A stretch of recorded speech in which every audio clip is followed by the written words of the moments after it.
standard tuning, capo at the 5th fret, and fingers in the right hand, or left hand if you're a lefty.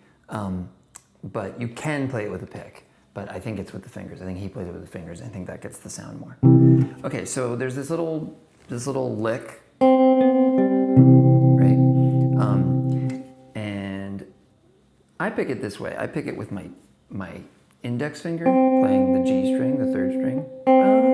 Then 3rd finger gets the 4th fret on the D string in relation to the capo. The trick there is to get them to both ring out at the same time. So you don't want to mute the G string with your third finger when it comes down. You want to get it like that. Then you pick it up, play open D again while still letting that G ring.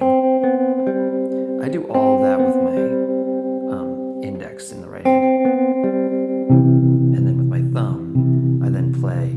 So this is a G chord, but you really are only playing these low strings, right? So I have my first finger on the second fret of the A, and my second finger on the third fret of the E, and then my thumb is just basically getting, you know, these bottom couple strings.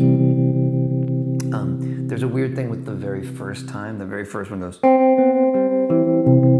so that never happens again. But it's like this is all normal, and then play the first finger on the second fret of the A, and then down to the third fret on the E, something like that.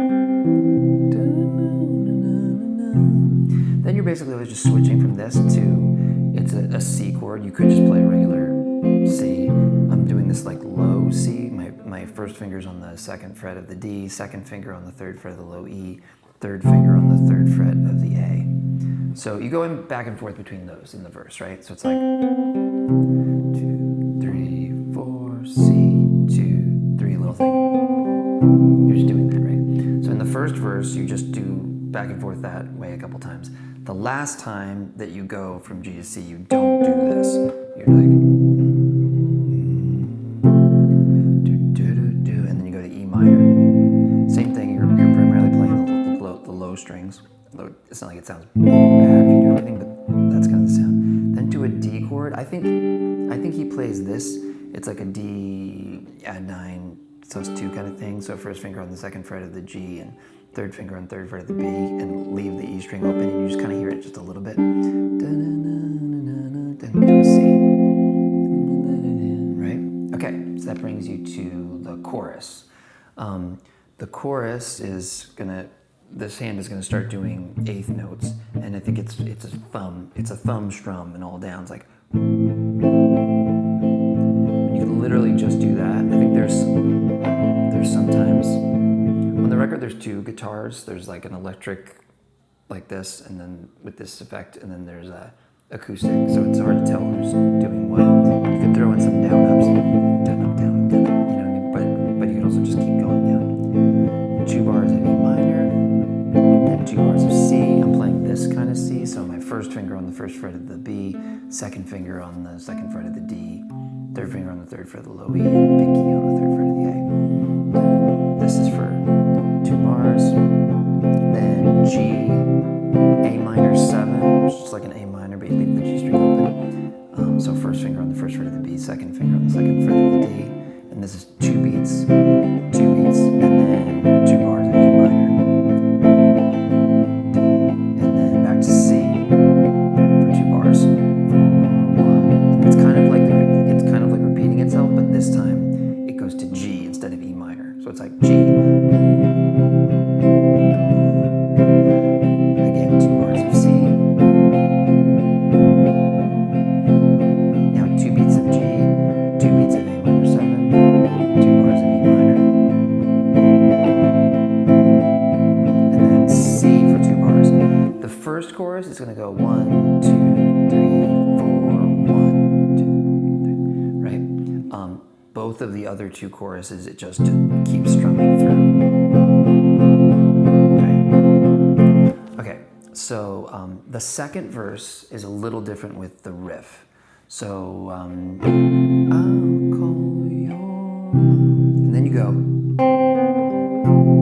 So before, this little thing was leading you to the G chord, and now it's leading you to the C chord.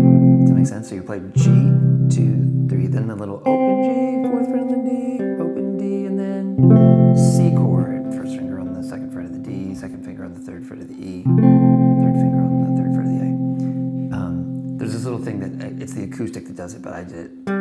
It's just a little hammer-on pull-off on the D string to the second fret, so it's like 2, 3, 1, 2, 3, anyway, you can keep doing that. So it does this a couple times in this verse. The thing that it does that's funny is it eventually turns back around. It's like,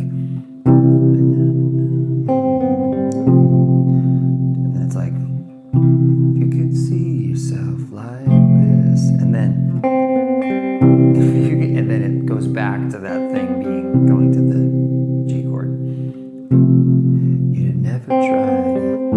And then this thing leads into the E minor, right? Does that sort of make sense? So that if you listen to the verse, I think you'll hear it. It's like this changes where it is. It's like G, C, now the thing. Or wait, sorry, G, the thing. G, the thing. And then G, the thing. Then G, no thing. C, the thing. C, the thing, going into E minor. Now this time, you could just play a D again. I think I hear this. So this is like 5th fret on the A and 4th fret on the D, which you can do with your 1st and 2nd fingers or 2nd and 3rd. Then bring it down to here. This is like a C chord now, so 2nd fret on the D and 3rd fret on the A. And then 2nd fret on the A and open D. Let it out, let it in. And then A minor 7. That sort of makes sense. That's the end of the 2nd verse. It's like 5th fret and 4th fret, 3rd fret and 2nd fret, 2nd fret and open, A minor 7, 2, 3, 4, 2nd chorus. At the end of the 2nd chorus, it goes into that bridge, which is G to C, 2 bars, to E minor, 2 bars, back to C for 2 bars. And it just does that twice. The first time quiet and the second time louder. Okay, and then it goes from there back into another chorus, and at the end of that chorus,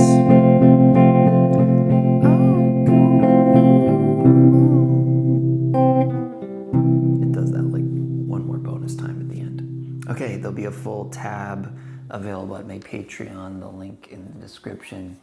And let me know if you have any questions or comments, and thank you so much for watching.